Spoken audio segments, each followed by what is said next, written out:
हाँ बताओ क्या क्या क्या। 1 2 3 हाँ 5 6 10 जैसे कि मेरे को उसका इंडेक्स रटा हुआ है। केमिकल रिएक्शन, एसिड बेस, अब मेटल मेटल है नॉन एनालाइज, मेटल, हाँ डाई प्रोसेस, वेक्टोरियल कोऑर्डिनेशन, लाइट, ह्यूमनाइट और हाँ। आर एनालाइज।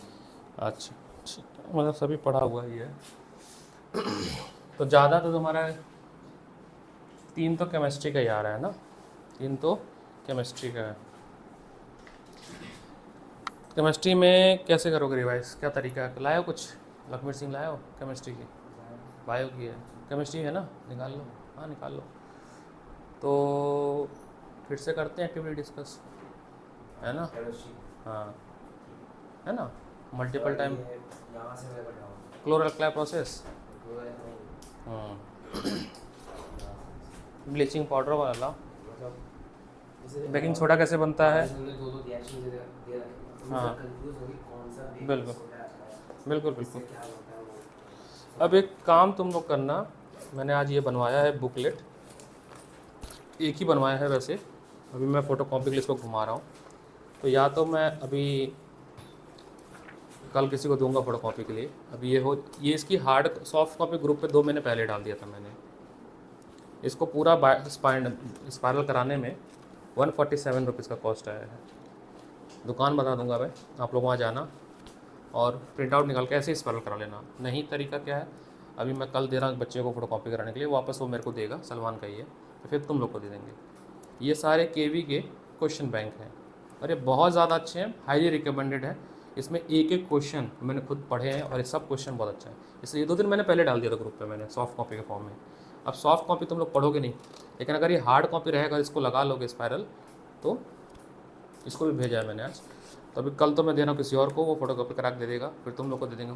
और नहीं तो यहाँ पे चले जाना आनंद के पास, मनीष आनंद जो गोल चक्कर पे है ना, वहाँ बोल देना कि ये फ़ाइल है, वो तुम लोग से अगर ज़्यादा पैसा मांगता है, मान लो 2 रुपये मांगता है, कितना अनुज पांडे सर ने भेजा है, तो वो 1 रुपया लेगा।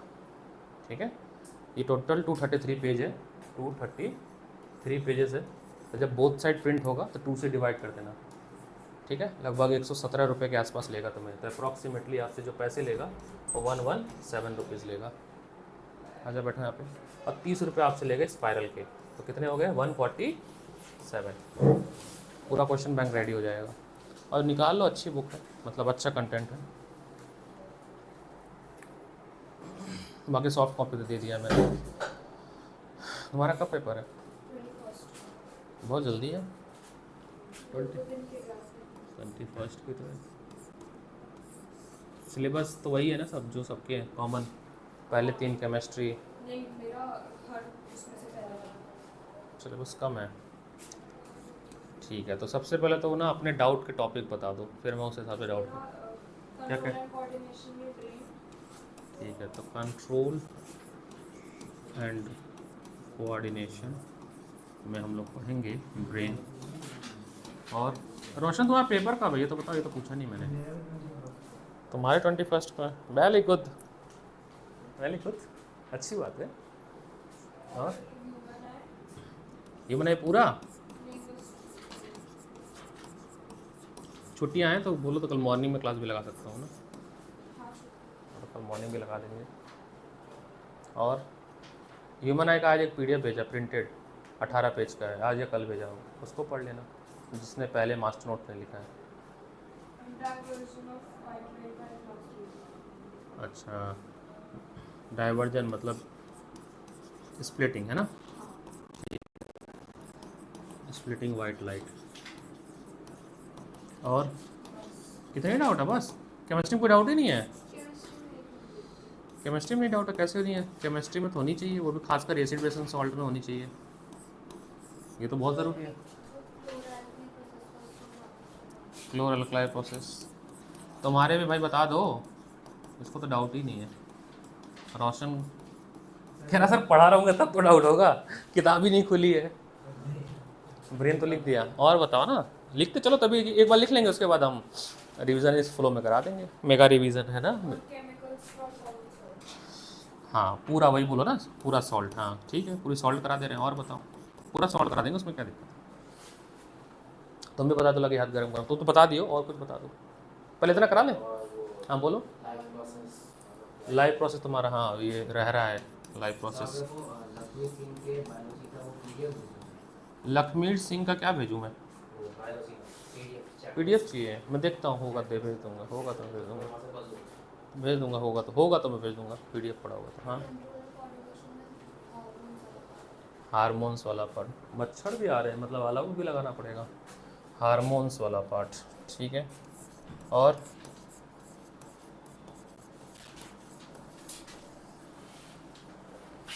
मेटल्स एंड नॉन मेटल्स के सल्फाइड और कार्बोनेट और का निका कैल्सिनेशन और roasting, thermite reaction calcination and roasting and thermite reaction.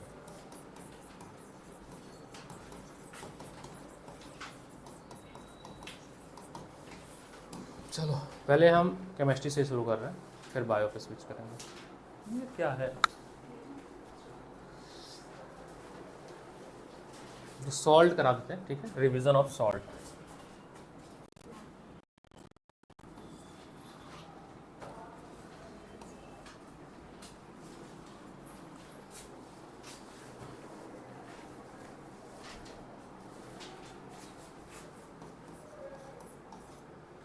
Total 5 तरह के सॉल्ट है ना हमारे टॉपिक में, ठीक है। तो पहले सीक्वेंस वाइज से पढ़ते हैं, इन्होंने डाउट पूछा है। पहला है आपका, इन्होंने पूछा है क्लोरल-अल्कली प्रोसेस, ठीक है। तो पहला है क्लोरल-अल्कली प्रोसेस। क्लोर-अल्कली प्रोसेस, क्लोर-अल्कली प्रोसेस में 2 वर्ड जुड़ा है, तो क्लोर और एक अल्कली। अल्कली मतलब ऐसे बेस जो वाटर में डिजॉल्व हो जाते हैं, those base that are dissolve in a water, उस प्रोसेस को हम लोग क्या बोलते हैं? अल्कली या अल्कलीन नेचर बोलते हैं ना। और क्लोर मतलब क्लोरीन। तो इस प्रोसेस का यूज़ करते हैं हम लोग बनाने के लिए caustic soda, that is NaOH, sodium hydroxide, ये नाम है इसका, कास्टिक सोडा, ठीक है। This process is use for the manufacturing of caustic soda, ठीक है। कास्टिक सोडा आपका पेपर इंडस्ट्री में, सोप इंडस्ट्री में, डिटर्जेंट, इन सब चीज़ों में भी यूज़ होता है, ठीक है। कैसे बनता है? इसमें हम इलेक्ट्रोलाइसिस करते हैं, we do the electrolysis of brine solution. तो ब्राइन सोल्यूशन क्या होता है? तो ब्राइन सोल्यूशन जो आपका होता है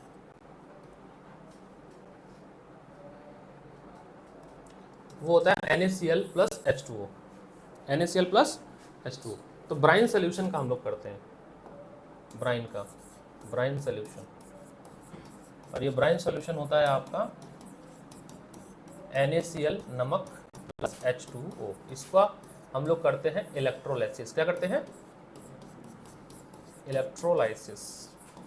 अगर हम टाइप ऑफ रिएक्शन की बात करें, this is a decomposition reaction, ठीक है, this is a decomposition reaction.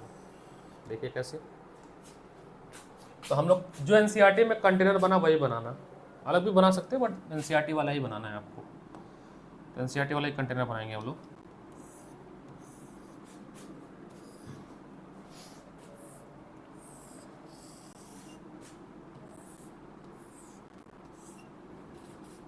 ये 2 आउटलेट है जिससे brine solution in and out होगा, brine solution in and out होगा, ब्राइन सोल्यूशन। यहाँ से 2 ओपनिंग होगी जहाँ से गैस निकलेगी, Cl2 निकलेगी और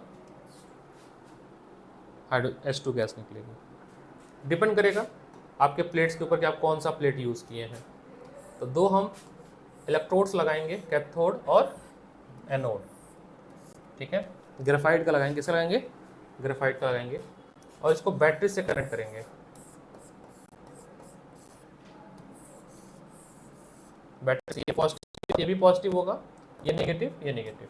पॉजिटिव वाले को क्या बोलते हैं? एनोड, और नेगेटिव वाले को क्या बोलते हैं? कैथोड। और इसमें अपना सोल्यूशन फिल करेंगे, वी फिल आवर सोल्यूशन। ये हमारा सोल्यूशन है, ब्राइन सोल्यूशन है। क्या है? ब्राइन सोल्यूशन है। तो क्या होगा? यहाँ पे होगा डिकम्पोजिशन रिएक्शन, यहाँ पे होगा डिकम्पोजिशन रिएक्शन। तो NaCl प्लस H2O, ठीक है, डिकम्पोजिशन से बेटर होगा कॉम्बिनेशन, क्योंकि दो चीज़ मिल रही है ना, डिकम्पोजिशन नहीं होगा, कॉम्बिनेशन रिएक्शन होगा थ्रू द प्रोसेस ऑफ, क्योंकि दो चीज़ मिल रही है ना, टूट बन रही है।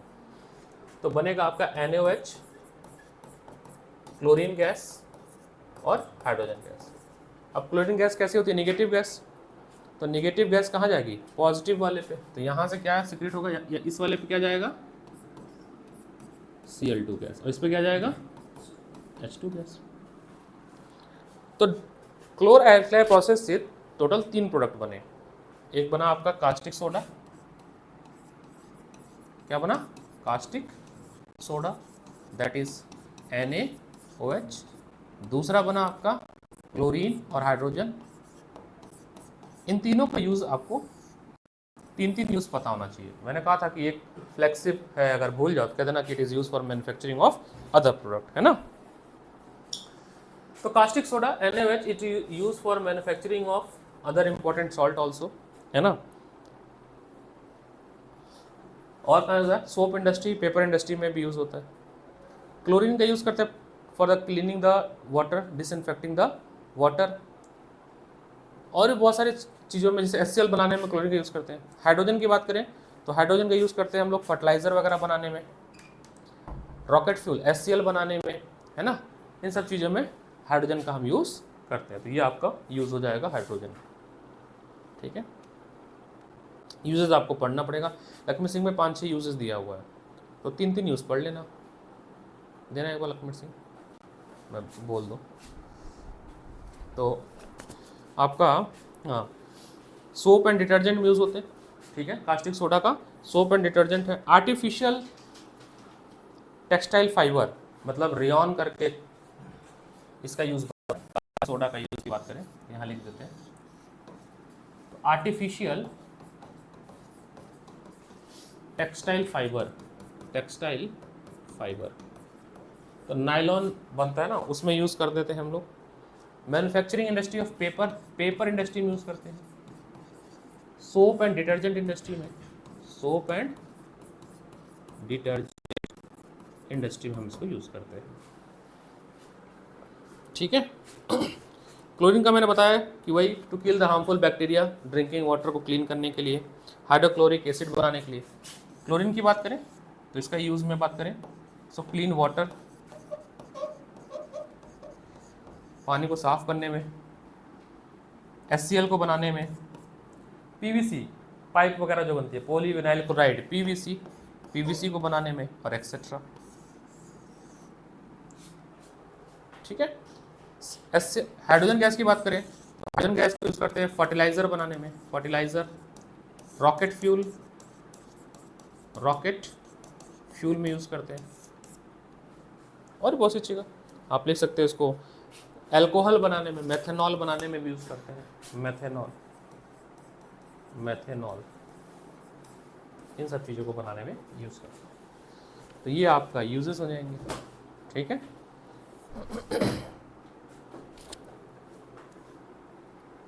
ठीक है, इस पूरी घटना को हम लोग क्या बोलते हैं? क्लोर अल्कलाइन प्रोसेस। अब अल्कलाई क्यों बोल देते हैं? क्योंकि देखो ये NaOH निकल रहा है ना, ये बेस है। So those base which are soluble in water is known as alkaline solution. Chlor क्यों बोलें? क्योंकि क्लोरीन प्रोड्यूस हो रही है। रोशन को दिक्कत? सब चंगा? सही भैया।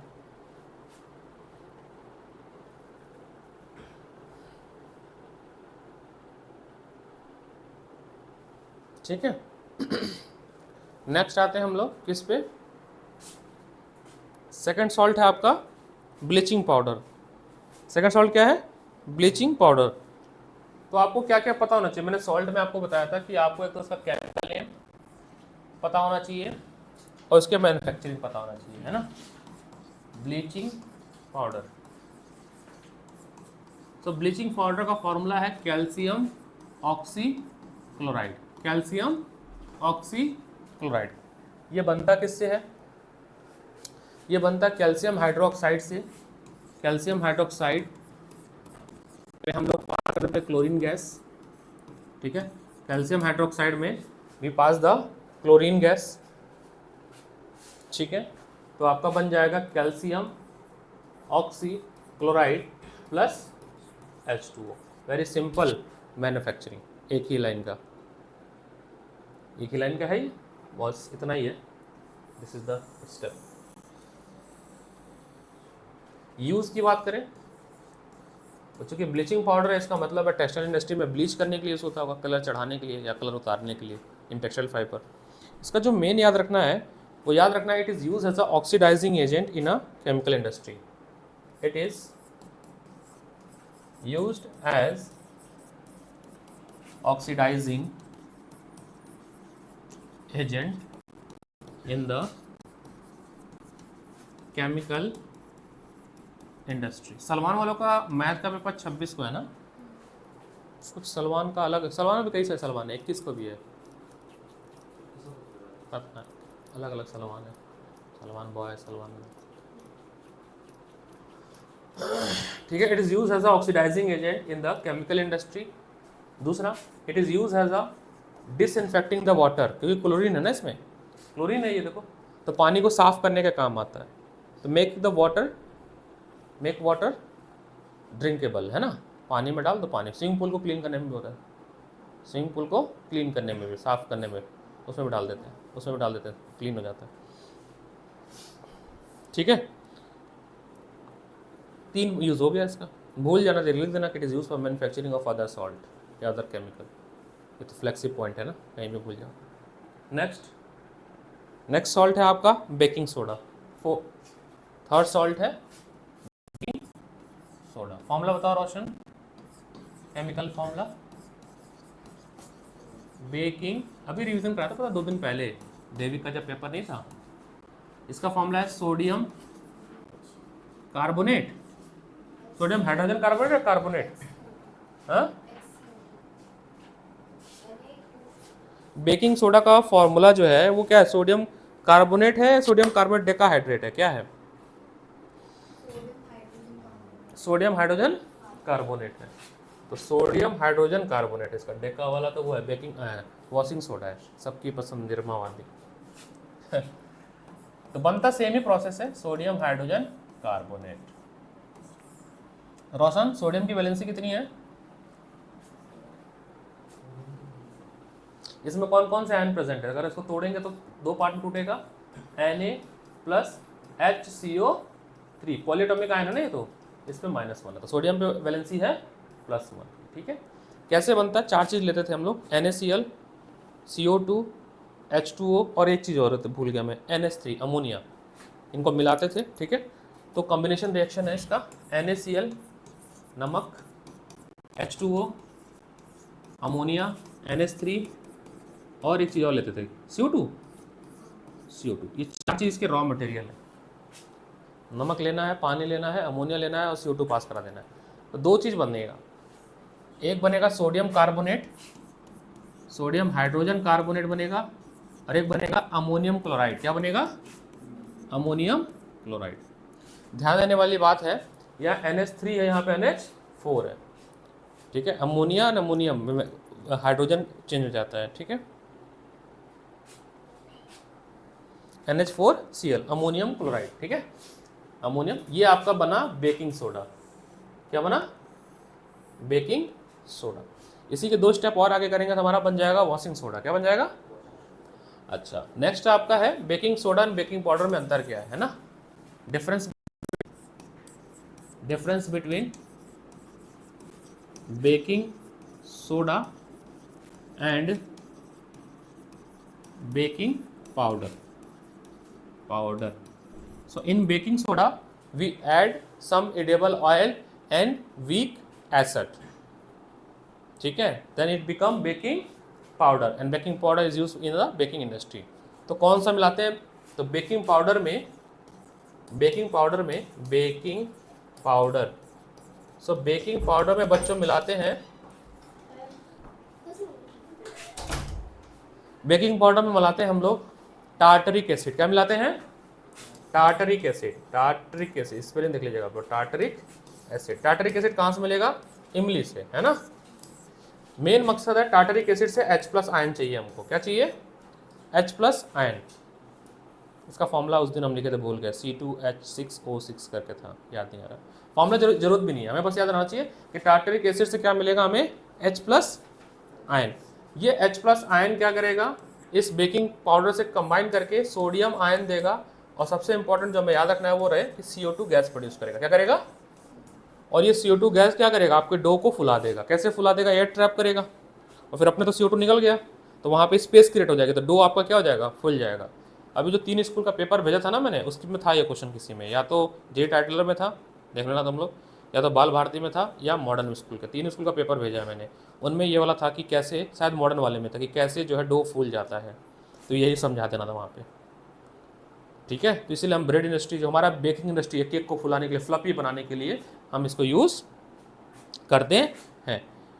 नेक्स्ट सबसे बड़ा इंपॉर्टेंट यूज़ आपका रखना है फायर एक्सटिंग्विशर बनाने में। क्या बनाने में, फायर एक्सटिंग्विशर बनाने में। नेक्स्ट यूज़ है आपका,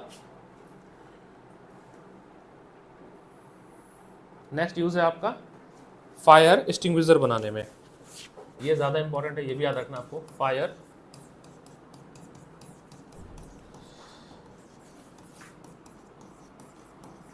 तो क्या क्या कैसे बनता है ये, जो सिलेंडर होती है ना रेड कलर की, कोचिंगों में रखी होती है ना, या स्कूल में देखे होगे तुम लोग, तो कुछ ऐसा होगा कि इसमें आपका सॉल्ट भरा होता है, एक्वा सोल्यूशन होता है NaHCO3 का। अब देखना यहाँ पे तुम लोग को एक प्रॉपर्टी भी याद हो जाएगी। और यहाँ पे एक टेस्ट ट्यूब होता है, ठीक है, एक टेस्ट ट्यूब, छोटा सा एक कंटेनर होता है यहाँ पे, और इस कंटेनर के अंदर आपका भरा होता है सल्फ्यूरिक एसिड H2SO4, और इसको एक थ्रेड से बांध देते हैं। तो जब वो नॉब तोड़ते हैं ना फायर, आग बुझाने के लिए, तो ये थ्रेड ब्रेक डाउन हो जाता है, टूट जाता है, और सारा का सारा सल्फ्यूरिक एसिड जो है वो किस में आके गिर जाता है, it will fall in NaHCO3। अब बहुत ध्यान से रखना, ये मेटल कार्बोनेट है, ये एसिड है, तो बताना केमिकल प्रॉपर्टी के हिसाब से कि जब भी metal carbonate, metal hydrogen carbonate react with acid, क्या बनता है, it forms salt plus water, और सबसे इंपॉर्टेंट कंपाउंड CO2 गैस। क्योंकि हमें पता है कि CO2 गैस जो है, कौन सी, छोटे बच्चों की, CO2 गैस क्या करता है, CO2 gas cut the supply of, low sir एक और है, तो साइंस है। CO2 गैस क्या करता है, it cut the supply of oxygen. CO2 की ब्लैंकेट बन जाती है, 8th क्लास में नहीं पढ़े हो, combustion chapter, coal and petroleum वाले में। तो ये क्या करता है, CO2 की एक लेयर बना देती है। तो जब CO2 की लेयर बनेगी तो ऊपर से ऑक्सीजन नहीं नीचे आएगी, और टेम्परेचर को कूल डाउन करके तो आग बुझ जाएगी वहाँ पे। ठीक है, तो चलिए रिएक्शन कंप्लीट करते हैं इसका। Metal hydrogen carbonate that is NaHCO3 plus H2SO4, salt क्या बनेगा, रोशन बताएगा। कंप्लीट द इक्वेशन, मैं तो पढ़ाता जाऊंगा, रोशन को आएगा नहीं कुछ तो क्या फायदा। कौन सा सॉल्ट बनेगा, हो रहा, हाँ बताओ तुम। Na2 रोशन, Na2SO4 बनेगा सॉल्ट, H2O बनेगा, और CO2 गैस रिलीज होगा। तो दो सबसे important use of baking soda is to make industry, in the baking industry, and second is fire extinguisher. ये जरूर लिखना है आपको एट एनी कॉस्ट। ठीक है, इतने सारे क्वेश्चन बैंक दिया मैंने, अगर आप उसको यूज करोगे तो यू विल डेफिनेटली फाइंड। ठीक है सर, ओके। अगला सॉल्ट है वॉशिंग सोडा। अगला सॉल्ट क्या है, तो बेकिंग सोडा जैसे बनता था ना, फर्स्ट स्टेप सेम है, फर्स्ट स्टेप क्या है, सेम है।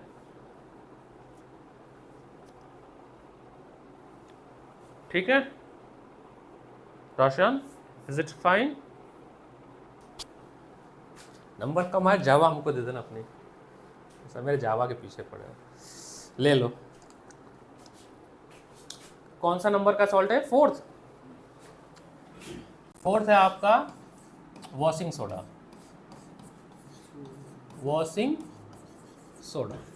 तो वॉशिंग सोडा यूज़ करते हैं सोप एंड डिटर्जेंट बनाने में। Chemical formula Pushkar sodium carbonate decahydrate. तो sodium carbonate Na2CO3 decahydrate मतलब 10 पानी का मॉलिक्यूल।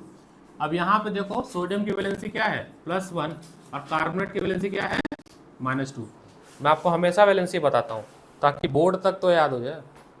तो always write valency at the top of your notes, either top of the notes और either corner of the notes, कहीं पे भी जरूर लिखो ताकि वैलेंसी याद हो जाए। जैसे हम टेबल याद नहीं करते हैं, यूज़ करते करते आ जाते हैं। 8 9th का टेबल, 10th का टेबल याद होगा, 12th तक याद है, 13 याद है 13 का, अरे वाह। 14 का टेबल किसको याद है? नहीं याद है ना, मतलब 13 12 के बाद गया ना, पर भी बड़े बड़े न्यूमेरिकल लगा लेते हो ना। मैं बताऊँ 10th के आगे नहीं आता, बिलीव नहीं करोगे तुम कि मतलब हाँ 11th वाला तो चलो आसान है, मान के चलो 11th भी कर लो। 11th का टेबल बस मुझे आता है और उसके बाद भी मैंने IIT क्वेश्चन निकाल लिए, क्योंकि हो जाता है, दिमाग में पता होता है, स्क्वायर रूट बड़े बड़े स्क्वायर रूट पते होते हैं, हाँ तो बन जाते हैं पेयर। तो वैसे ही वैलेंसी है, तुम अगर वैलेंसी बैठो रटने ना तो नहीं होगा, यूज़ करते करते करते करते याद हो जाएगा। बाकी हायर क्लासेस 11th में सिखाया जाता है कि वैलेंसी कैसे निकालना है, उसके लिए प्रयोग टेबल याद होना चाहिए। मैंने भी सिखाया जितने का 20 का, तो मैंने भी बता दिया। एटॉमिक नंबर को डिवाइड कर दो, वैलेंस इलेक्ट्रॉन जो होगा वही वैलेंसी हो जाएगी। एनीवे उस पर नहीं जाना है हमें। तो कैसे बनेगा, तो फर्स्ट स्टेप तो वही है जो हमने बेकिंग सोडा को बनाया था। नमक लेना है, थोड़ा सा नमक ले लो, थोड़ा पानी मिलाना है इसमें, थोड़ा सा अमोनिया खरीद के लो। अमोनिया यूज़ होता है ना, खेतों में फेंकते हैं, फर्टिलाइजर की तरह भी फेंकते हैं। अमोनिया लिया और थोड़ा सा CO2 पास कर दिया नेचर से, नेचर में बहुत सारा CO2 भरा हुआ है। 4 चीज़ मिला है, तो प्रोडक्ट बना आपका क्या बना, एक बना आपका सोडियम हाइड्रोजन कार्बोनेट, पहला स्टेप सेम है, और अमोनियम क्लोराइड क्या बना। हमें बस इससे मतलब है NaHCO3 से। पुष्कर बहुत ध्यान से देखना, तुम यही कंफ्यूज हो रहे थे तुम। सेकंड स्टेप में क्या करना है, NaHCO3 लेना है, ठीक है, that is a baking soda. This is a baking soda ना, बेकिंग सोडा, बेकिंग सोडा। इस बेकिंग सोडा को क्या करना है, हीट करना है, यानी थर्मल डिकम्पोजिशन। क्या करना है, thermal decomposition. It will break down into sodium carbonate and CO2 gas is released. CO2 gas क्या हो जाएगी, रिलीज हो जाएगी, ठीक है। Sodium carbonate CO2 gas will be released. Third step में क्या करना है, जो आपको ये सोडियम कार्बोनेट मिला है इसको फिर से उठाओ, इसमें मिलाओ पानी, सोडियम कार्बोनेट में मिलाओ पानी। कितना पानी, 10H2O। कितना, क्योंकि हमें 10 ही बनाना है ना, 10 ही तो चाहिए, क्रिस्टलाइन सॉलिड है ना। क्रिस्टलाइजेशन ऑफ सॉल्ट क्या होता है, the amount of water should be fix. If you change the composition of water, it's characteristics property also change. CuSO4 is a white color, but CuSO4 5H2 is a blue color salt. So that water molecule decide the characteristics property of your salt. It is a crystalline salt. कहाँ पे, इसमें H2O बन रहा था, हाँ, एक चीज़ और बनेगा, नहीं 2 चीज़, CO2 तो सही बना है, नहीं सही बना है, CO2 सही बना है, एक प्रोडक्ट और बनेगा H2, 3 चीज़ निकल रहा था, Na2CO3 H2O और CO3। बैलेंस करने के लिए यहाँ पे बस 2 लगा देना था। NCERT में पेज नंबर 31 पे। क्रिस्टलाइन तो अब यहाँ से बनेगा, जो ये सॉल्ट बनेगा, ये तो पानी उड़ गया। ये जो बना ना Na2CO3.10H2O, ये जो सॉल्ट बना ना, this is a crystallisation of salt, इसी को कहते हैं, this is a crystallisation of salt, crystallisation of salt, ठीक है। हाइड्रेटेड सॉल्ट भी कहते हैं इसको, क्या बोलते हैं, ये भी सॉल्ट है बट ये डिहाइड्रेटेड सॉल्ट है। Na2CO3 is also salt but this is a dehydrated salt, पानी नहीं है ना इसमें, तो डिहाइड्रेटेड हो गया। कहते हैं ना हाइड्रेशन मेंटेन करो, डिहाइड्रेशन हो जाएगा आपको, पानी पीते रहो। और ये जो सॉल्ट है वो हाइड्रेटेड सॉल्ट है, जिसमें 10 मॉलिक्यूल है, ये हाइड्रेटेड सॉल्ट है, hydrated salt. This is a complete manufacturing process of washing soda. Washing soda को यूज़ करते हैं to remove the permanent hardness of water. जहाँ पे पानियों में झाग नहीं बनता है पहाड़ों पे, क्योंकि मिनरल्स पाए जाते हैं, उसमें सॉल्ट पाए जाते हैं, तो पानी उसमें बहुत सारे सर्फ डालो ना या साबुन लगाओ तो झाग नहीं बनेगा। लेकिन वॉशिंग सोडा डाल दो तो झाग बन जाएगा, क्योंकि उसको सॉफ्ट कर देता है। सोप और डिटर्जेंट इंडस्ट्री में तो यूज़ करते ही हैं इसको। अगला आखिरी जो सॉल्ट है वो कौन सा है, POP, प्लास्टर ऑफ पेरिस।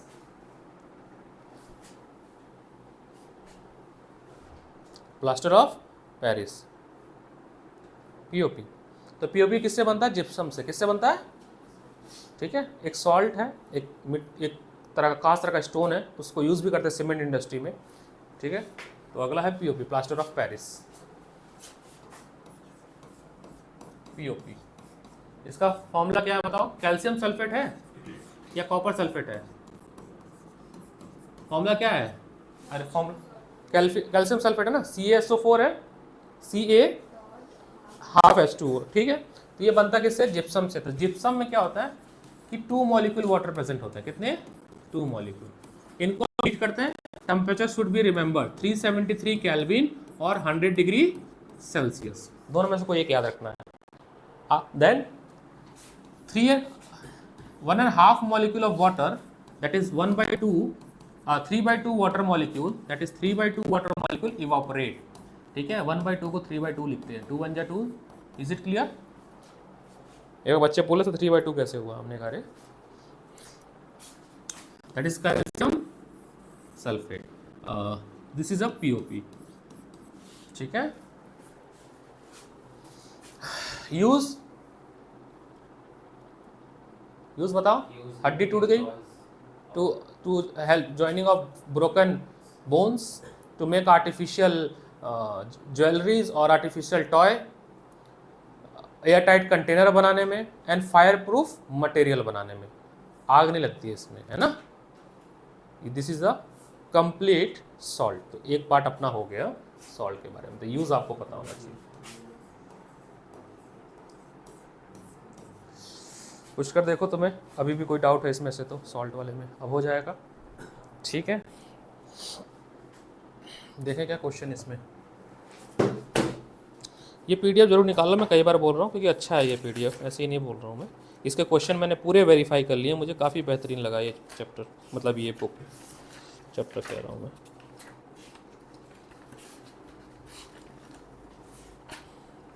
तो 3/2 में 1.5 होता है ना, 1.5 मॉलिक्यूल। तो इसको जब आप 2 1 जा 2 करोगे, है ना, तो ये आएगा 3/2, फ्रैक्शन वाला पार्ट है।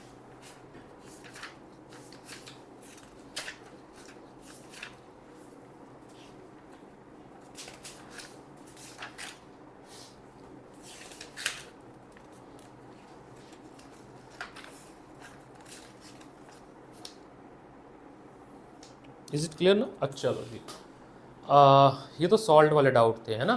अगला क्या था हमारा डाउट टेबल में? डाउट टेबल में सॉल्ट हो गया, ठीक है, क्लोरल का प्रोसेस भी हो गया। अब ब्रेन करा देता हूँ मैं, ठीक है।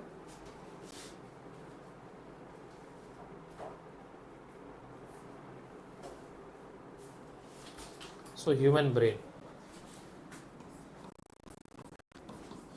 ह्यूमन बनाने को सीख लेना थोड़ा रफली, पता आ जाए, और नहीं भी आए अगर रफली बना के अगर आपने हाईलाइट कर दे तो टीचर खुश हो जाएगा। कैसे बनाते हैं मेरे को भी उतना खास नहीं आता।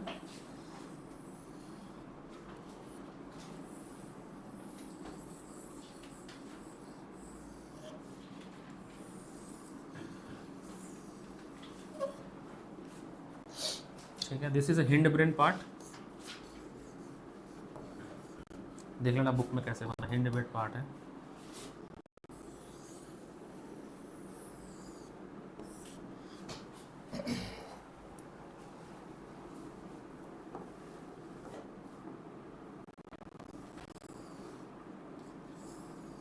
this is mid brain,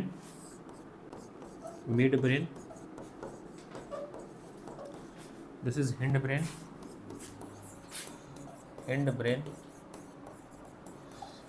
mid brain, hind brain। ये 4 ब्रेन है और इसमें बनाना है नूडल्स। क्या बनाना है? नूडल्स। ऐसे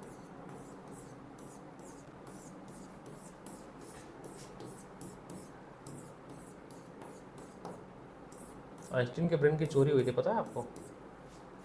आइंस्टीन की ब्रेन की चोरी हुई थी। ये गया स्पाइनल कॉर्ड, ये क्या गया? स्पाइनल कॉर्ड, ठीक है, ऐसे बना देना। ये वाला हिस्सा है आपका 4 ब्रेन। क्या है? 4 ब्रेन। अब एक एक करके इसको फ्लोचार्ट वाइज में समझते हैं। स्टार्टिंग में काफ़ी मैंने जब स्टार्टिंग पढ़ाया था तो बहुत सारे फंक्शंस बताए थे। अब एक रिलेवेंट एनसीईआरटी के हिसाब से बताते हैं कि आपके एग्ज़ाम में क्या आएगा। एकदम पढ़ना वो भी है, ऐसा नहीं है, सभी चीज़ पढ़नी है आपको। एक क्विक रिवीजन कराते हैं इसका, देखिए।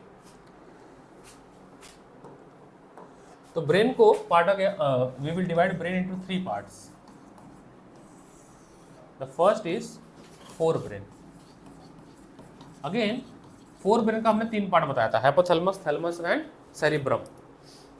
हमें याद रखना है, हमारे एनसीईआरटी के हिसाब से है वो है सेरिब्रम। सेरिब्रम फोर ब्रेन जो है वो हमारे ब्रेन का लार्जेस्ट पार्ट है। क्या है? लार्जेस्ट पार्ट है, लार्जेस्ट पार्ट ऑफ ब्रेन। और फोर सब सेरिब्रम इज द लार्जेस्ट सब पार्ट ऑफ ब्रेन, लार्जेस्ट सब पार्ट। आपके फोर सेरिब्रम में आपकी सारी मेमोरीज स्टोर होती है। मेमोरीज जो भी आप याद रखते हो चीज़ों को, वो सेरिब्रम में स्टोर होती है।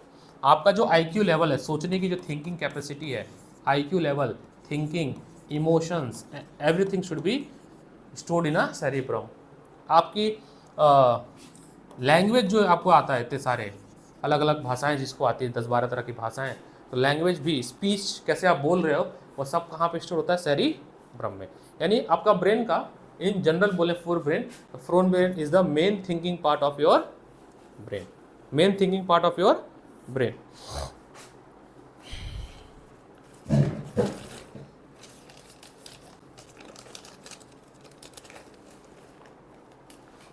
ठीक है। सेकंड, ये फर्स्ट नंबर पे साइज वाइज। सेकंड नंबर में साइज वाइज आता है आपका हिंड ब्रेन। सबसे छोटा होता है आपका mid brain. Hind brain is a second number on the basis of size, second position. इसके 3 पार्ट्स होते हैं, मेडुला, मेडुला, पॉन्स और सेरिबेलम। सेरिबेलम, सेरिबेलम और सेरिबेलम, इन सेरिब्रम और सेरिबेलम में डिफरेंस आ रखा है, दोनों से कन्फ्यूजन होता है। मेडुला आपकी बॉडी की जितने भी लाइफ प्रोसेस एक्टिविटीज़ हैं, लाइफ प्रोसेस एक्टिविटीज़ है, जैसे कि डाइजेशन, इंजेशन, आपको भूख लगना और खाते खाते कैसे पता चल गया कि पेट भर गया आपका, ठीक है, कंट्रोल बाय मेडुला। ठीक है। All the important excretion, digestion, respiration, blood circulation, ठीक है, blood circulation, blood circulation, human heart beat, human heart beat are control by medulla. Second, ऐसी चीज़ें जो आपके कंट्रोल में नहीं है, बोलते बोलते छींक आना, उबासी आना, नींद आना, blinking of your eyes, sneezing, coughing, this also control by medulla. ठीक है, also control by medulla. Cerebellum, medulla का एक और याद रखना है, medulla connect brain to spinal cord, spinal cord. तो जो आपका स्पाइनल कॉर्ड चालू होता है ना, ये रहा ब्रेन, दिस इज ब्रेन, ये रहा ब्रेन का हिस्सा, यहाँ से शुरू हुआ क्या? स्पाइनल कॉर्ड, ये स्पाइनल कॉर्ड है। स्पाइनल कॉर्ड से आपकी रीढ़ की हड्डी होती है ना, वहाँ रखा होता है, उसको कहते हैं वर्टिबल कॉलम। क्या बोलते हैं? Vertebral column. तो ये जो हिस्सा है जहाँ पे जॉइंट होता है, this is medulla, medulla, medulla, this is a medulla. Cerebellum is very important because इसको हम लोग बैलेंसिंग ट्री बोलते हैं, बैलेंसिंग ट्री ऑफ बॉडी। आप अभी जो बैठे हो इस क्लास में, बिकॉज ऑफ योर सेरिबेलम, नहीं तो आप बैठ नहीं पाते, पैरालाइज हो जाते। जो मैं चल पा रहा हूँ, मैं लिख पा रहा हूँ, साइकिल चलाते हो, बाइक चलाते हो, जैसे ये चलाता है बाइक हाथ छोड़ के ऐसे मस्त, है ना, बिकॉज ऑफ सेरिबेलम, मतलब इसका सेरिबेलम अच्छा है, बैलेंसिंग कर पाता है। तो बैलेंसिंग ऑफ बॉडी है वो सेरिबेलम की वजह से होता है। पॉन्स क्या करता है? It connect brain to body, just इतना ही काम है इसका, connect brain to body. Is it clear? And third is your mid brain. Mid brain control the respiration and ज़्यादा उसका भी फंक्शन नहीं है।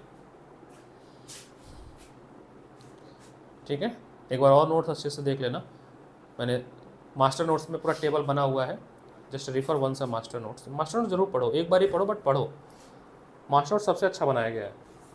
Master notes must do it. जो लोग मास्टर नोट्स नहीं कर रहे हैं वो पाप कर रहे हैं, माता रानी इनको माफ़ नहीं करेंगे। उसमें कोई चीज़ कम नहीं लिखा है, ज़्यादा ही लिखा है उसमें। इवन जो चीज़ ज़्यादा है वो आप मेरे से पूछ लिया अगर वैसे भी कट जाएगा वो, क्योंकि मैं कितना लिखवाऊंगा ये बताओ ना। लिखाने पे तो फिर क्लास ही नहीं हो पाएगा, लिखाएंगे तो फिर 1 घंटा लगेगा डिक्टेट करने में। तो master notes the best resource है। लाओ प्रिंट आउट क्या, तो उसके ले लो प्रिंट आउट या अपने पास रख लो या लिख लो। टाइम हो तो इंसान को अपने कॉपी में लिख लेना चाहिए मास्टर नोट्स, ठीक है। हाँ हाँ, mid brain just control the respiration, कोई और काम नहीं है उसका, ज़्यादा काम नहीं है, फंक्शन दिया नहीं बुक में। आप देखोगे 1 लाइन लिखा हुआ है, आप एनसीईआरटी पढ़ोगे तो मिड ब्रेन में बस 1 लाइन लिखा हुआ है। यहाँ पे कहीं देखो लिखा हुआ मिड ब्रेन के बारे में, आखिरी में यहाँ पे कहीं पे।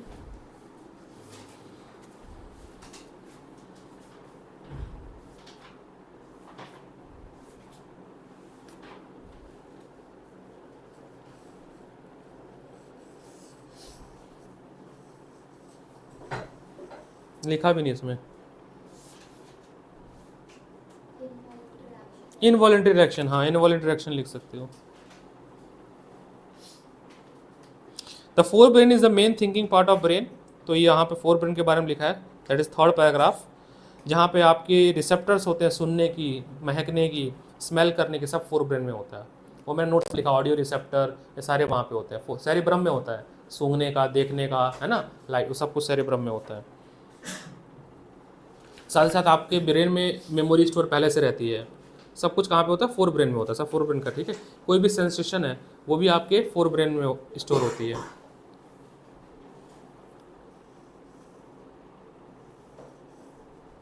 आपके पीपल्स की साइज का छोटा होना, बड़ा होना मेडुला कंट्रोल करता है। जितने भी इनवॉलेंट्री एक्शन है वो मेडुला कंट्रोल करता है, ठीक है। मसल मूवमेंट ये सभी मेडुला करता है। तो all this involuntary action including blood pressure, salivation, vomiting control by the medulla and hind brain. उल्टी आना, पेट का भर जाना, thinking about the activity, walking in a straight line, riding a bicycle, this is possible due to the hind brain called cerebellum. Cycle चलाना, सीधे सीधे चलना, परेड करना, ठीक है। It is responsible for the voluntary action, maintain the posture and balance of the body. Imagine that what will happen if event fail to take place. कह रहे हैं अगर मान लो इनमें से कोई भी एक चीज़ काम करना नहीं किया, खराब हो गया, तो क्या हो गया, ब्रेन अच्छे से काम नहीं करेगा और सेरेबेलम भी खराब हो गया तो इंसान लड़खड़ा के चलेगा। तो जो पैक लगाने के बाद होता होगा यही होता होगा, ये डैमेज हो जाता है, तभी तो सीधी रेखा में नहीं चल रहा है इंसान, लहराते हुए चल रहा है बिकॉज ऑफ सेरिबेलम।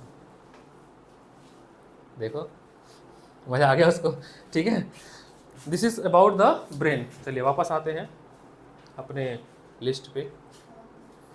हार्मोन्स करा देता हूँ मैं, वेरी नाइस, हार्मोन्स करा सकते हैं। तो ब्रेन इज ऑल्सो डन,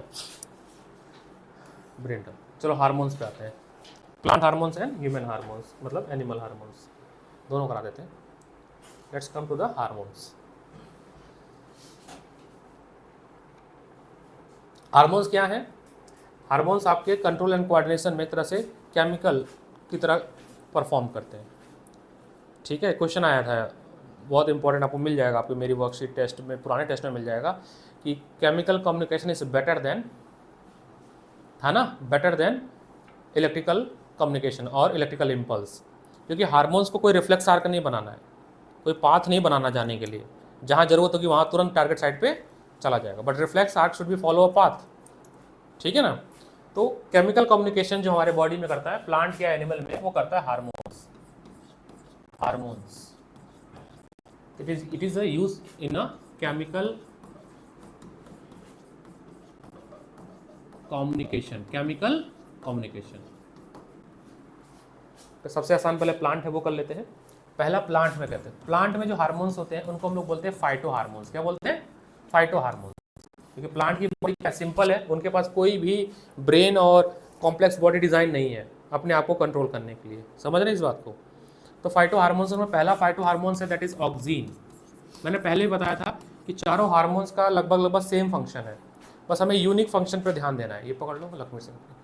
तो ऑक्सीन हार्मोन्स जो है प्लांट की ग्रोथ में, प्लांट की फ्रूट के डेवलपमेंट में, इन सब में हेल्प करता है। जो सबसे यूनिक इसका है वो ये है, प्लांट को स्ट्रेंथ देता है। तो oxygen hormones uniformly present, uniformly distribute all over the body of plant, but this is a photosensitive, मतलब लाइट पड़ते ही ये दूर चला जाता है। अगर मान लीजिए यहाँ से सनलाइट इसको पड़ा if sunlight is falling in this way, समझ रहे हैं मेरी बात? तो सारी की सारी जो ऑक्सीजन हार्मोन जो यूनिफॉर्मली डिस्ट्रीब्यूटेड है वो अवे फ्रॉम सनलाइट चली जाएगी। निगेटिव फोटोट्रॉपिज्म शो करता है, कहाँ निगेटिव, तो ये कहाँ पे आ जाएगी, ये आपका इस तरफ आ जाएगा, अवे फ्रॉम सनलाइट। तो oxygen hormones is collected up away from sunlight. ऐसा क्यों हो रहा है? जब यहाँ पे डिपॉजिट हो जाएगा ये प्लांट बैंड कर सकता है, इजिली बैंड होगा ताकि यहाँ से टूटे ना, means it provide the elasticity और strength to the plant. Oxygen hormones provide elasticity और स्ट्रेंथ टू द प्लांट। बाकी पौधों को बड़े होने में, ग्रोथ में, डेवलपमेंट में, रिपिंग द फ्रूट्स के लगने में, पकने में, इन सब में मदद करता है। मैच्योर सेल डिवाइड होने में, ताकि हमेशा सेल डिवाइड होता रहे, ताकि ग्रोथ होता रहे। इसीलिए आपने पढ़ा होगा 9th में मेरिस्टेमेटिक टिश्यू, उसमें ऑक्सीजन था, टॉप पे था ना। तो is one of the type of meristematic tissue, because ये यंग सेल है, हमेशा टूटता रहता है। अगर ये नहीं टूटेगा तो प्लांट की ग्रोथ कैसे होगी, प्लांट बड़ा कैसे होगा, है ना। तो यहाँ पे होता है इंटरकैलरी, इसकी मोटापा बढ़ाने के लिए, ठीक है। या लेटरल मेटामेस्टिक बोल रहा हूँ, लेटरल मेस्मेटिक टिश्यू होता था, लेटरल होता था। इंटरकैलरी होती थी नोड्स पे, ताकि वहाँ से ब्रांचेस निकल पाए, स्टेम निकल पाए। और ऊपर होती थी ऑक्सीजन हार्मोन्स, याद आ रहा है? तो ये वही चीज़ है। तो ऑक्सीजन हार्मोन्स प्लांट की ग्रोथ में मदद करती है, पहली चीज़। सेकेंड हार्मोन्स, ऑक्सीजन के बाद सेकेंड हार्मोन्स है गैब्रेलिन। स्पेलिंग बताना गैब्रेलिन की, GIBBER, चलो डबल एल देख लेना, गैब्रेलिन, ठीक है, IN जो भी है। गैब्रेलिन भी प्लांट की ग्रोथ में मदद करता है, पौधों को डेवलप होने में, फ्रूट्स को लगने में। जो इसका यूनिक काम है वो है breaking of dormancy of seed. मतलब हमने चना भिगोया रात को, ठीक है, और उसका स्प्राउट निकल गया छोटा सा। तो सीड से जो पहला बेबी प्लांट निकलता है ना, वो जो प्रोसेस होता है उसमें जो हार्मोन्स हेल्प करता है वो करता है गैब्रेलिन। क्या करता है? गैब्रेलिन। इसको बोलते हैं हम breaking of dormancy, breaking of dormancy, breaking of dormancy of seeds. क्योंकि हमें 3 फंक्शन तो लिखने ही है ना। पता नहीं कौन महान भाव थे, मैंने कॉपी चेक किया तो हार्मोन्स का मैंने पूछा था तो 3 फंक्शन लिखने थे, तीनों में सेम लिख दिया। यूनिक कोई फंक्शन नहीं लिखना, आपको यूनिक तो बताना पड़ेगा ना, इसका यूनिक क्या काम है। किसी कॉपी चेक किया था मैंने, तीनों में सेम। जो ऑक्सीजन करता है वही गैब्रेलिन करता है। ये तो मैंने बोला, मैं क्या कह रहा हूँ नहीं बोला, बट ये यूनिक वाला नहीं बताओगे जो इसने यूनिक काम करता है, breaking the dormancy of seeds, याद रखना ये। बाकी ripening of fruits, growth of plant, ये तो करता ही है। और ऑक्सीजन का यूनिक काम क्या है? स्ट्रेंथ देना। ऑक्सीजन क्या देता है? इलास्टिसिटी, बैंडिंग, लचीलापन। कौन देता है? ऑक्सीजन हार्मोन्स, ठीक है। थर्ड हार्मोन्स इज साइटोकाइनिन, है ना। साइटो, स्पेलिंग बताएं काइनिन की, साइटो KI स्पेलिंग है। साइटोकाइनिन भी सारा काम करता है, ripening of fruits, strength, breaking, dormancy break नहीं करता है। ये क्या करेगा? ये ओपनिंग ऑफ स्टोमेटा करता है, स्टोमेटा को खुलने में मदद करता है। It help in the opening of stomata. And second, ये पत्तों को गिरने नहीं देता है, delay the ageing of leaves,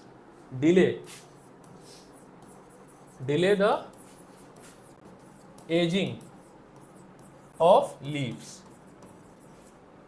ये इसकी यूनिक हो गई। सब में हो रहा है सेल डिवीजन, तो सब में हो रहा है ना।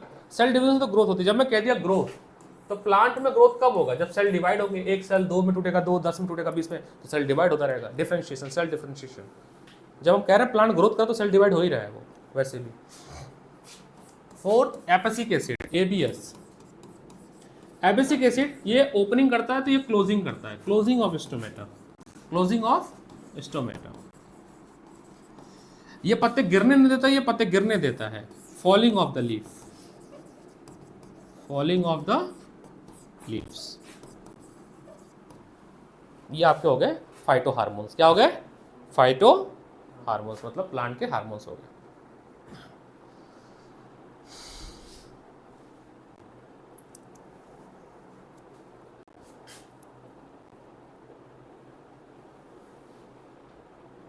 Is it clear?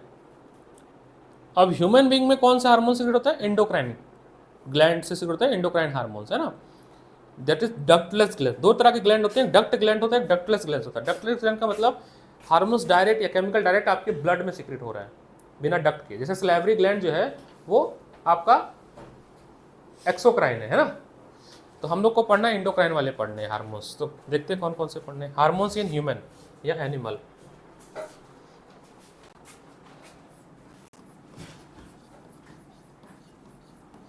Hormones in human. तो पहला शुरू होता है ब्रेन से। ब्रेन में हाइपोथैलेमस के पास एक हार्मोन सीक्रेट होता है। हाइपोथैलेमस ग्लैंड जो है एक हार्मोन सीक्रेट करता है जिसको कहते हैं रिलीजिंग हार्मोन्स। क्या बोलते हैं? तो ब्रेन में आपका ग्लैंड है, पहला ग्लैंड है hypothalamus. Hypothalamus. So hypothalamus gland release the releasing hormones. इसका नाम ही रिलीजिंग हार्मोन्स है, रिलीजिंग हार्मोन्स। इसका क्या काम है? केवल releasing hormones control the pituitary gland. किसको? पिट्यूटरी ग्लैंड को। पिट्यूटरी ग्लैंड भी कहाँ पे है? ब्रेन में। ब्रेन में 3 ग्लैंड है, पिट्यूटरी, पीनल और हाइपोथैलेमस। पीनल ग्लैंड आपके ब्लड, आपके बॉडी साइकिल मतलब स्लीप साइकिल, हैबिट को कंट्रोल करता है। ठीक है, आपकी बुक में केवल पीनल ग्लैंड की डायग्राम दिया है, उसके बारे में दिया है, मतलब लेबलिंग दी हुई है। तो ब्रेन में 3 ग्लैंड हैं, हाइपोथैलेमस, दूसरा पीनल, सबसे छोटा ग्लैंड है, बॉडी की स्मॉलेस्ट ग्लैंड है ये, और तीसरा पिट्यूटरी ग्लैंड। 3 ग्लैंड है ब्रेन में। पिट्यूटरी ग्लैंड को हम लोग मास्टर ग्लैंड बोलते हैं। क्या बोलते हैं? ये मास्टर ग्लैंड इसलिए बोलते हैं क्योंकि ये बाकी ग्लैंड को कंट्रोल करता है। पिट्यूटरी को कौन कंट्रोल करता है? Hypothalamus, bye releasing the hormones. नाम ही उसका रिलीजिंग हार्मोन्स है। लेकिन फिर भी अगर हम बात करें किसको हम लोग मास्टर ग्लैंड बोलते हैं, तो मास्टर ग्लैंड हम लोग बोलते हैं पिट्यूटरी ग्लैंड को। मास्टर हार्मोन्स को बोलते हैं pituitary. It control the other gland to secrete the hormones on a time to time, जब जब बॉडी को नीड है। Pituitary gland secrete hormones that is known as growth hormones. Growth hormones. Growth hormones नाम से समझ आ रहा है, it control the growth of body, लंबाई बढ़ना। अगर ये कम या ज़्यादा हो तो दिक्कत हो गया। ज़्यादा होगा तो इंसान बहुत लंबा हो जाएगा, एबनॉर्मल ग्रोथ होगा, उसको बोलते हैं जाइंट। क्या बोलते हैं? जाइंट। कम हो गया तो इंसान की हाइट नहीं बढ़ेगी, बौनापन, तो dwarfness. Pituitary gland control the growth of human body. ज़्यादा हो गया तो इंसान बहुत लंबा खली जैसा हो जाएगा, तो जाइंट हो गया। बहुत कम हो गया तो बौना हो जाएगा, छोटे छोटे बौने नहीं होते वैसे हो जाएंगे। उसके बाद ब्रेन के बाद आप आइए थोड़ा सा नीचे,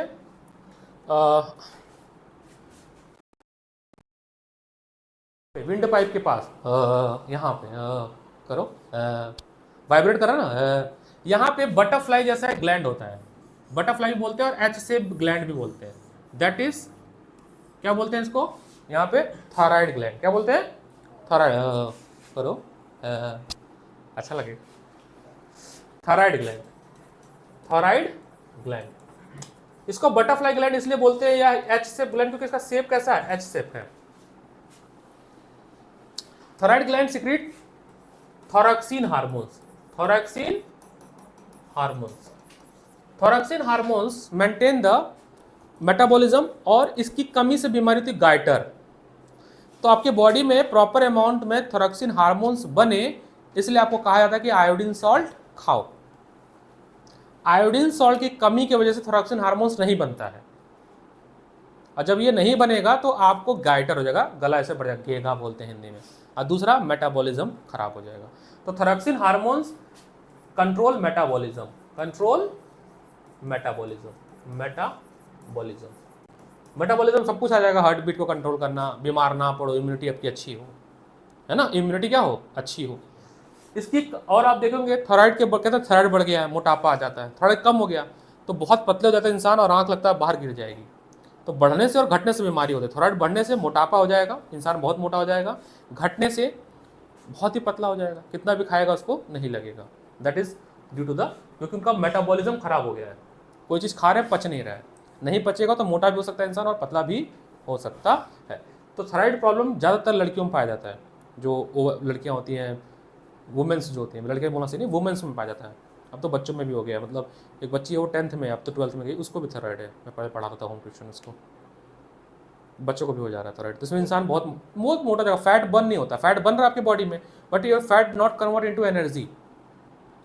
अगर आपका जो फैट है वो एनर्जी में कन्वर्ट हो जाए तो फैट बर्न हो जाएगा, but because of weak metabolism, जो भी आप खाना खा रहे हैं पच तो रहा है, बट आपके बॉडी में जाके चिपक रहा है, डाइजेस्ट नहीं, मतलब आपके स्टोर हो रहा है in the form of glycogen, carbohydrate, वो फैट में बढ़ेगा, फिर आप मोटे हो जाओगे। ठीक है, इसी में ही तो कहाँ पे होता है ये, नेक पे होता है। लोकेशन क्या होती है, नेक, विंड पाइप या फूड पाइप, यहाँ इसी में छोटे छोटे डॉट्स बनाए मैंने।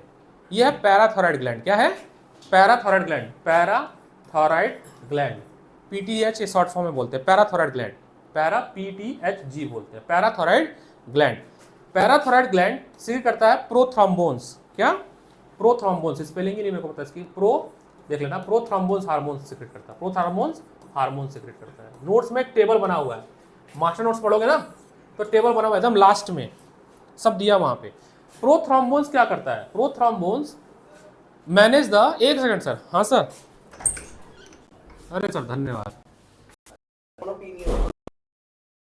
पीने लगा, अब तो हो गई ना operation. Parathormones hormones maintain the calcium and the phosphate level in your blood. तुम्हारे लिए नहीं है, चाहिए, अरे चेत बताओ,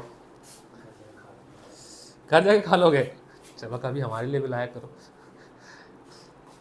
पैराथ्रोम्बोन hormones control the level of calcium and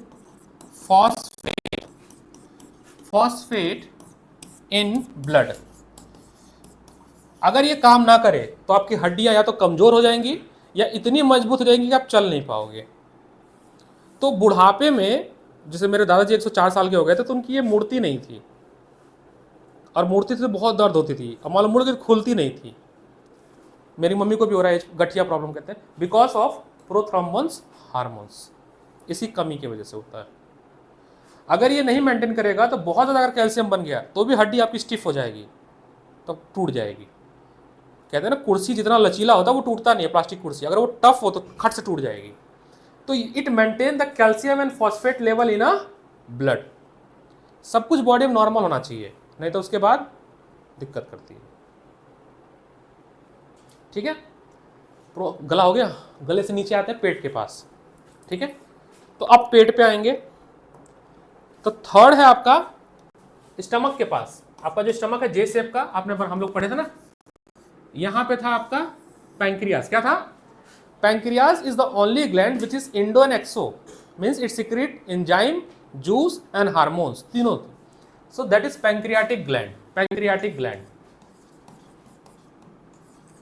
ये सिक्रीट करता है हार्मोन्स, इंसुलिन। क्या सिक्रीट करता है, insulin. Insulin regulate the sugar level in a blood, regulate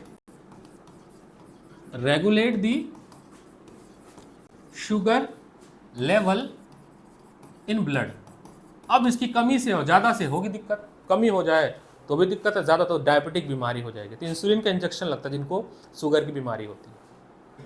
क्यों, क्योंकि शुगर अगर बढ़ गया तो आपके मेटाबॉलिज्म खराब कर देगा। अगर आप बीमार पड़ गए, आप इतने वीक हो जाओगे, खांसी होगी तो खांसी से ही मर जाओगे, बट बहुत ज़्यादा मेटाबॉलिज्म वीक हो जाता है। तो इंसुलिन, हार्मोन्स कौन सी करता है, insulin, to regulate the sugar level in a blood. और इसकी कमी की वजह से डायबिटिक बीमारी होती है। क्या होती है, डायबिटीज होती है। उसमें शायद 2-3 होता है, मुझे नहीं पता, डायबिटीज एग्जैक्ट नहीं पता डायबिटीज के बारे में। ठीक है, शुगर बढ़ गया है, कहते ना लोग चीनी कम खाओ। पैंक्रियास, पैंक्रियास के नीचे किडनी पे आते हैं। That fourth is kidney. ये टेबल पूरा बना हुआ है, ठीक है, इसलिए मैं ज़्यादा लिख नहीं रहा हूँ। फोर्थ, किडनी के ऊपर जब आओगे, जैसे ये किडनी है ना, तो किडनी के ऊपर ऐसे छोटा सा रखा हुआ है आपका adrenal hormones, adrenal gland, sorry, क्या रखा हुआ है, एड्रेनलिन। स्पेलिंग देखना, एड्रेनलिन है ना। एड्रेनल ग्लैंड सिक्रीट करता है एड्रेनल, कैसे करता है, एड्रेनल हार्मोन्स। इसको हम लोग फियर ऑफ हार्मोन्स है, हाँ, तो एड्रेनालाइन देख लेना, एड्रेनालाइन हार्मोन्स है, इसको फियर ऑफ फ्लाइट भी बोलते हैं, इसको इमरजेंसी ग्लैंड बोलते हैं। जैसे मैं बार बार एग्जांपल देता हूँ, तुमको 104 डिग्री बुखार है, तुम चल भी नहीं पा रही हो, 10 डिग्री आपको फीवर है, अचानक से कुत्ता पीछे लग गया, फिर भागना ही पड़ेगा, मतलब एक तरफ आप चल नहीं पा रहे थे, बट आपको जैसे ही कुत्ता लगा और भागने शुरू कर दिया, आपको इंस्टेंट एनर्जी मिला। मतलब कहीं ना कहीं आपके बॉडी में एनर्जी स्टोर थी in the form of carbohydrate. तो ये एड्रेनलिन ग्लैंड, एड्रेनलिन हार्मोन्स क्या करता है, जो आपकी बॉडी में एक्सेस ग्लूकोज स्टोर है in the form of glycogen, उसको तुरंत ब्रेक डाउन करके आपको इंस्टेंट एनर्जी देता है। बहुत तेजी से करता है, इसलिए इसको फियर फ्लाइट भी बोलते हैं, इमरजेंसी ग्लैंड बोलते हैं। ठीक है, आपकी हार्ट बीट बढ़ा देगा ताकि ज़्यादा पंप करो, तो आपका ब्रेकडाउन हो जाएगा फूड कार्बोहाइड्रेट ब्रेकडाउन हो जाएगा किसमें, एनर्जी में। हमको रेस्पिरेशन वही है ना, तो इसीलिए इसको इमरजेंसी ग्लैंड बोलते हैं, फियर ऑफ फ्लाइट बोलते हैं।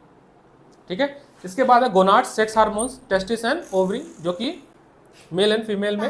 हाँ, पानी यहाँ कहाँ है, यहाँ बोतल भी नहीं है, ये बोतल रूम लग रहा है, ये ना अलग ही कछुआ है, ये भी अलग ही है ये भी। नेक्स्ट है आपका वही सेक्स हार्मोन्स, मेल में एंड फीमेल में टेस्टोजन, मेल में एस्ट्रोजन, फीमेल में एस्ट्रोजन, है ना। ओवम वगैरह बनाता है महिलाओं में, और पुरुषों में स्पर्म बनाता है, सेक्सुअल कैरेक्टर वगैरह डेवलप करता है। That's about the hormones. इसका टेबल पढ़ लेना, इसमें भी दिया हुआ है, इसमें भी दिया हुआ है टेबल। अच्छा, इस वाले बुक में है ना, ओ नए वाले बुक में है टेबल बना हुआ, वही टेबल याद कर लेना है। ओके, नेक्स्ट अपना डाउट क्या है, काफ़ी ये होता है मेगा रिवीजन, कितनी सारी चीज़ें एक साथ रिवीजन हो रही है ना। तो हार्मोन्स डन, लाइफ प्रोसेस पूरा लिख दिया इसने मैं अभी करता हूँ वैसे। ये कर लेते हैं, है ना, स्प्लिटिंग ऑफ लाइट वाला, ये थोड़ा मेरा फेवरेट टॉपिक है, स्प्लिटिंग ऑफ वाइट लाइट। ये बनाई के अंदर है, तो दोनों करा देते हैं। ठीक है, पहले वाइट लाइट वाला करा देते हैं।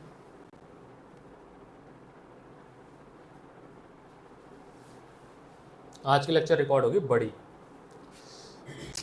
Splitting of. तो अगला टॉपिक है ह्यूमन आई। ह्यूमन आई में मैंने पहले भी बताया है कि इसमें 6-8 क्वेश्चन बनते हैं, आप 8 क्वेश्चन को रट लो। आज लेटेस्ट, आज या कल के बीच में मैंने ना एक 18 पेज का पीडीएफ दिया है, ठीक है, उसको घोट लो। पहले कोई अगर मास्टर नोट्स पढ़ा है तो उसको ना पढ़े। मेरे नोट्स देने का मतलब ये होता है कि जो आपको अच्छा लग जाए, प्रिंटेड अच्छा लगे तो प्रिंटेड पढ़ लो, मास्टर नोट्स अच्छा लग रहा है तो मास्टर नोट्स पढ़ लो, इट्स अप टू यू। इसमें टोटल 9 क्वेश्चन बनते हैं, वही 9 क्वेश्चन आपको याद करने होते हैं। कभी नया क्वेश्चन आज तक आया नहीं है, ये रिपीट हुआ है एग्जैक्ट। अब स्प्लिटिंग ऑफ व्हाइट लाइट क्या है, यानी कि प्रिज्म, है ना।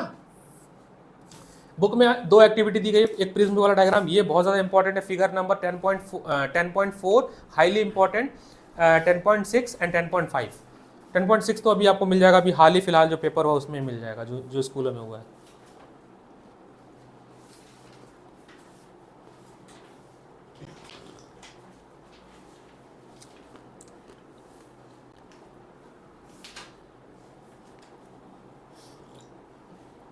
डिस्पर्सन ऑफ लाइट या splitting of light is the phenomena जिसमें व्हाइट लाइट 7 डिफरेंट कलर में बढ़ जाती है। और आपकी जो व्हाइट लाइट है, the splitting of white light into 7 different colour is known as spectrum collection of light, that is VIBGYOR. VIBGYOR ठीक लिखा हूं मैं, इसको उल्टा लिखते हैं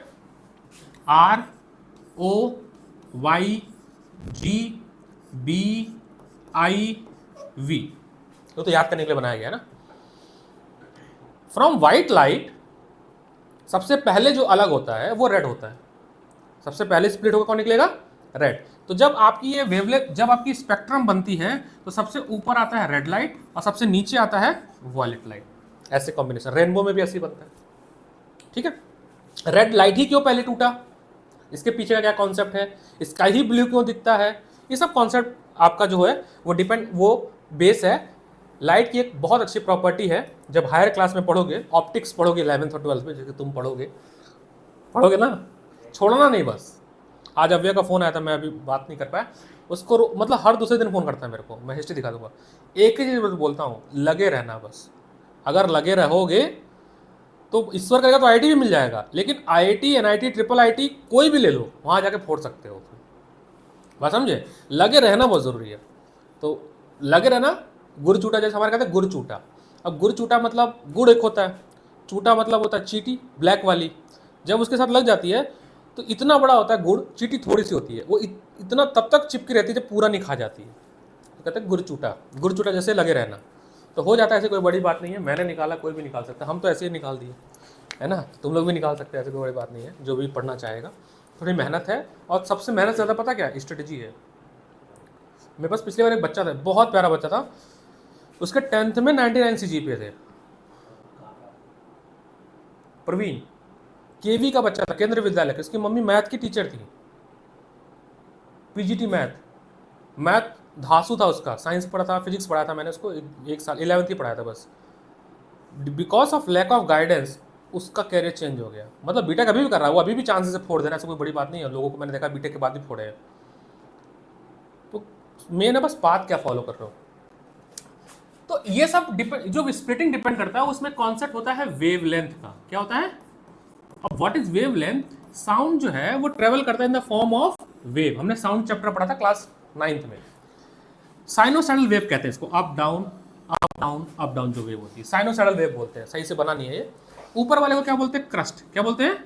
और नीचे वाले को बोलते हैं ट्रफ। तो दो कॉन्जिक्यूटिव क्रस्ट के बीच की जो दूरी होती है ना, इसको 1 लिखो, इसको 2, इसी को हम बोलते हैं वेवलेंथ। लेंथ है मतलब कि डिस्टेंस, वैसा यूनिट होगी मीटर, या यूं कह लो 1 कंप्लीट साइकिल, पूरी एक कंप्लीट साइकिल यहां से लेके यहां तक, एक कंप्लीट साइकिल में जो लेंथ होती है उसको भी हम लोग वेवलेंथ बोलते हैं। बट बहुत अच्छा आंसर होता है the difference between two crust, ये भी वेवलेंथ है। एक पूरी एक कंप्लीट साइकिल लेने में जितना उसने दूरी तय की उसी को बोलते हैं वेवलेंथ।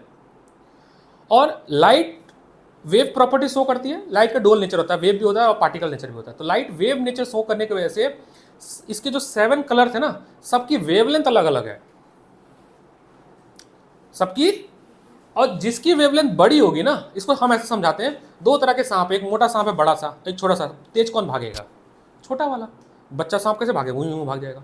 तो जिसकी वेवलेंथ कम होगी, जिसकी वेवलेंथ कम होगी, मान लो एक और यहां पे लाइट बना रहे हैं, उसकी स्पीड ज्यादा होगी, उसकी फ्रीक्वेंसी ज्यादा होगी। ये वेवलेंथ मान लो लैम्डा 1 है, लैम्डा 2 है, तो lambda 1 is greater than lambda 2। मान लो यहाँ पे स्पीड v1 है, यहाँ पे स्पीड v2 है, v2 is greater than v1, speed इसकी ज्यादा होगी एज कंपेयर टू दिस। तो जो ज्यादा तेज भागेगा वो ज्यादा स्कैटर्ड करेगा, यार जल्दी फट स्प्लिट भी हो जाएगा। क्या होगा? अब इसके स्प्लिट से पहले एक चीज और समझ लेते हैं, दैट इज वो डेविएशन, एंगल ऑफ डेविएशन। तो प्रिज्म में क्या होता है? रिफ्रैक्शन होता है। क्या होता है? प्रिज्म के अंदर कौन सी प्रॉपर्टी होती है? रिफ्रैक्शन होता है। ये लाइट गई, प्रिज्म क्या होता है? तीन पैरेलल ग्लास को, ट्रांसपेरेंट ग्लास को 60 डिग्री पे जोड़ दो, प्रिज्म बन गया इक्विलेटरल ट्रायंगल पे। यहां से आपने नॉर्मल बनाया, दिस इज नॉर्मल। ये आपका हो गया angle of incident, angle of incident. यहां से ये बेंड होगी क्योंकि मीडियम चेंज हो रहा है, एयर से ग्लास में जा रहा है, मीडियम चेंज हो गया, रिफ्रैक्शन होगा। ठीक है, यहां पे भी नॉर्मल बना दो, दैट इज नॉर्मल। ये होगा आपका, इसके साथ बनेगा तो आर, और ये भी होगा आपका आर। देख लेना थोड़ा सा गड़बड़ बन जाए तो हो सकता है नीचे बने, ऐसे अल्टरनेट बनता है। और यहां से क्या निकलेगा? इमर्जेंट। क्या निकलेगा? इमर्जेंट रे। इसको क्या बोलेंगे हम लोग? Angle of emergent. अगर हम इंसिडेंट रे को आगे की तरफ बढ़ाएं, मान लीजिए इंसिडेंट रे ऐसे आगे जा रही है ऐसे, और इमर्जेंट रे को पीछे की तरफ बढ़ाएं, तो जहां पे इंटरसेक्ट कर रहा है इसे पॉइंट ऑफ इंटरसेक्शन होगा। ये जो एंगल बनता है इसको बोलते हैं एंगल ऑफ डेविएशन। क्या बोलते हैं? Angle of deviation. तो डेल्टा डी लिख रहा हूं, angle of deviation, angle of deviation. एक चीज याद रख लेना, जिसका लैम्डा सबसे बड़ा होगा उसका एंगल ऑफ डेविएशन सबसे छोटा होगा। रट लो, यानी रेड की सबसे कम होगी और वॉयलेट की सबसे ज्यादा होगी। सिंपल सी बात है, इसको ज्योमेट्रिकली भी प्रूफ कर सकते, बट आज के लिए रट लो, ये इनवर्सली प्रोपोर्शनल होता है लैम्डा के, लैम्डा के इनवर्सली प्रोपोर्शनल होता है। यानी कि लैम्डा आर का डेल्टा डी सबसे मिनिमम होगा और सबसे ज्यादा किसका होगा?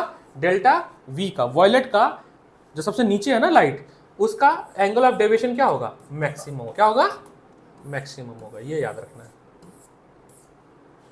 एसएसएम रीजनिंग के लिए याद रखना है ये बात। ठीक है, और इसको बोलते हैं एंगल ऑफ प्रिज्म। एक रिलेशन है, आपके न्यूमेरिकल अब नहीं आएगा, angle I plus angle E is equal to angle A plus angle D. अब नहीं आता है। प्रिज्म के रिफ्रैक्शन में और ग्लास स्लैब के रिफ्रैक्शन में क्या अंतर है? प्रिज्म में आप वापस नहीं जा सकते, वैसे अगर आप ऐसे जाओगे तो फिर पाथ चेंज हो जाएगा। ग्लास स्लैब में जा सकते हो, ग्लास स्लैब में इमरजेंट से अगर जाओगे तो वही पाथ फॉलो होगा, बट प्रिज्म में वही पाथ फॉलो नहीं होगा। ये बहुत बड़ा रीज़न है, पाथ चेंज हो जाता है। इसके क्वेश्चन क्या, ये एक इसी पे आएगा कि ये एक्सप्लेन करो पूरा, लेबलिंग करने को आ जाएगा, इसी पे आता है। बाकी एक आता है कि दो प्रिज्म को अपोजिट लगा देंगे तो फिर से व्हाइट लाइट हमें कंबाइन होके मिल जाती है, कॉम्बिनेशन ऑफ व्हाइट लाइट, है ना। अगर दो प्रिज्म को अगर हमने घुमा के लगा दिया, जैसे एक प्रिज्म ये है और एक प्रिज्म ये है, सेम होना चाहिए दोनों की थिकनेस, डायमेंशन। ऐसा नहीं कि ये मोटा, इसमें बन गया मोटा पतला, बट दोनों डायमेंशन सेम होनी चाहिए, नहीं तो फिर स्प्लिटिंग वो होगी नहीं। यहाँ से मान लो स्प्लिट हो गई यहाँ से, फिर लेकिन निकलेगी कैसी, white light, recombining of white light. अब आते हैं फिर से वेवलेंथ पे। हमने कहा आपसे विबग्योर लिख रहे हैं, ठीक है, विबग्योर, ROYGBIV।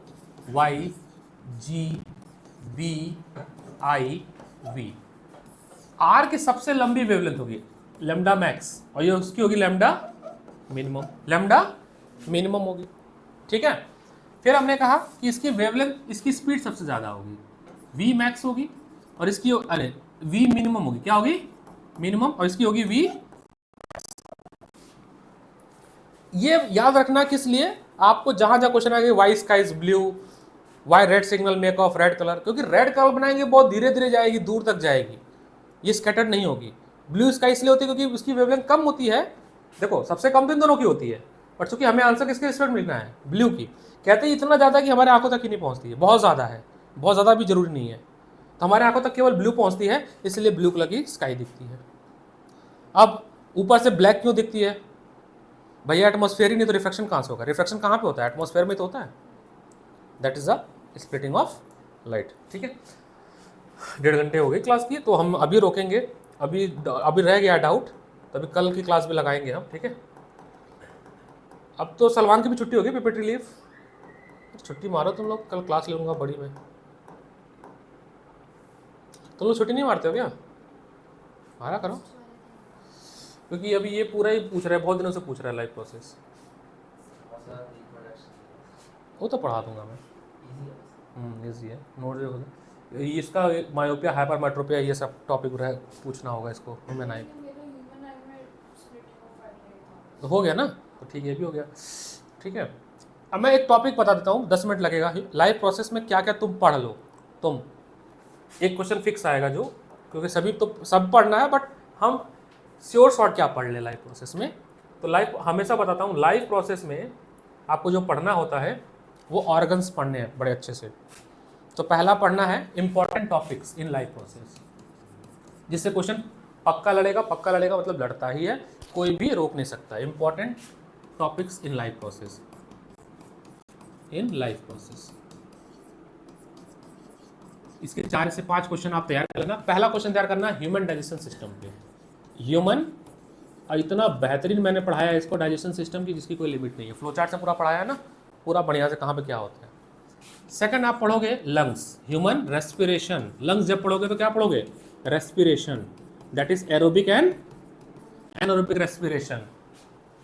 सब टॉपिक क्वेश्चन मिल जाएंगे, चाहे वो सवाल में खोजोगे, चाहे केवीएस में खोजोगे, चाहे नोट्स में खोजोगे, क्वेश्चन मिल जाएंगे। आपको एक एक क्वेश्चन तैयार करना है, एक क्वेश्चन इस पे तैयार करना है, एक क्वेश्चन इस पे तैयार करना है। थर्ड, इसके बाद आपको पढ़ना है ह्यूमन हार्ट, ये सबसे इंपॉर्टेंट टॉपिक, सबसे ज़्यादा इंपॉर्टेंट ह्यूमन हार्ट, इन सब में भी सबसे इंपॉर्टेंट, इन सब में से भी सबसे इंपॉर्टेंट। डबल सर्कुलेशन आया था ना बाल भारती में, यूटी में भी आया था, गड़बड़ कर दिए थे लोग। Double circulation, artery veins capillaries, है ना, and function of blood, function of blood, function of lymph, lymph भी है एक सिस्टम जो छोड़ के जाते हैं हम लोग, LY, है ना, लिम्फ भी है भैया। तो ह्यूमन हार्ट, ह्यूमन हार्ट सबसे ज़्यादा इंपॉर्टेंट, ठीक है। तो इसमें पढ़ना है आपको ब्लड, क्या पढ़ना है, blood, capillary, arteries, arteries, capillaries, when, lymph, double circulation, एक एक क्वेश्चन मिलेगा आपको, ठीक है, पक्का मिलेगा। फोर्थ टॉपिक है किडनी, किडनी में यूरिन फॉर्मेशन, है ना, मतलब कि नेफ्रॉन, ठीक है। और फिफ्थ इज फोटोसिंथेसिस, फोटोसिंथेसिस में जो वाला 4 स्टेप नहीं है, मैकेनिज्म ऑफ फोटोसिंथेसिस, बस, हाँ, मैकेनिज्म ऑफ फोटोसिंथेसिस, यहाँ लिख देता हूँ, मैकेनिज्म ऑफ फोटोसिंथेसिस।